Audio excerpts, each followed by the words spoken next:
Grammatical rule 113 have to has to এবং had to এরপরে ভার্বের ফার্স্ট ফর্ম বা ভার্বের বেসিক ফর্ম হয় বা V1 হয় বা প্রেজেন্ট ফর্ম হয়, যেমন বাধ্যবাধকতা প্রকাশের ক্ষেত্রে এগুলো ব্যবহার করে থাকি আমরা। যেমন yesterday we had to wait 20 minutes for a bus. Have to ভবিষ্যৎ এবং বর্তমানের বাধ্যবাধকতা বোঝাতে ব্যবহৃত হয়, এর ফার্স্ট ফর্ম হিসেবে হ্যাড টু ব্যবহৃত হতে পারে। I have to start now.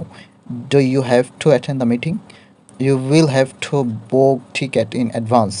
Have to used to dare be to be going to had better এই শব্দগুলোর নেগেটিভ ফর্ম কীভাবে হয়ে থাকে বাক্যে আমরা এক নজরে দেখি। যেমন ভুল প্রয়োগ হচ্ছে she has not to come here, এটা সঠিক হবে she doesn't have to come here. একইভাবে ভুল প্রয়োগ হচ্ছে he didn't use to take tea in the night, সঠিক হবে he didn't use to take tea in the night.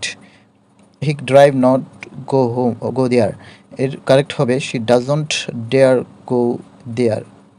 I didn't I am not I not am to work for survival, এটা incorrect হবে হচ্ছে I am not to work for survival. ভুল প্রয়োগ যেমন she not is going to open a private university, এটা সঠিক প্রয়োগ হবে he is not going to open a private university.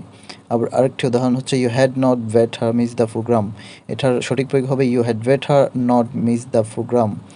Do does did এরপরে ভার্বের ফার্স্ট বা ভার্বের বেসিক ফর্ম বা প্রেজেন্ট ফর্ম হয়ে থাকে। যেমন I don't agri, I didn't see him, he doesn't like coffee, the didn't say anything. সব ক্ষেত্রে অর্থাৎ ডো ডাজ ডিড তিনটার পরে যে ভার্বটি আসবে সেটা বেসিক অথবা প্রেজেন্ট ফর্ম হয়ে থাকে। বিং এবল টু এরপরে ভার্বের বেসিক ফর্ম হয় বা প্রেজেন্ট ফর্ম হয়, এটি মূলত কোনো কিছু করতে পেরেছি, পারছি বা পারছেন অর্থে ব্যবহৃত হয়। যেমন I am being able to speak English, my father being able to understand this matter.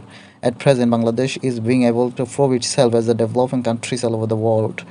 Used to সাধারণত আমরা অতীতের অভ্যাস ছিল এখন নেই এই অর্থে ব্যবহার করে থাকি, অর্থাৎ ইউজ টু অতীতের অভ্যাস প্রকাশের ক্ষেত্রে ব্যবহৃত হয়।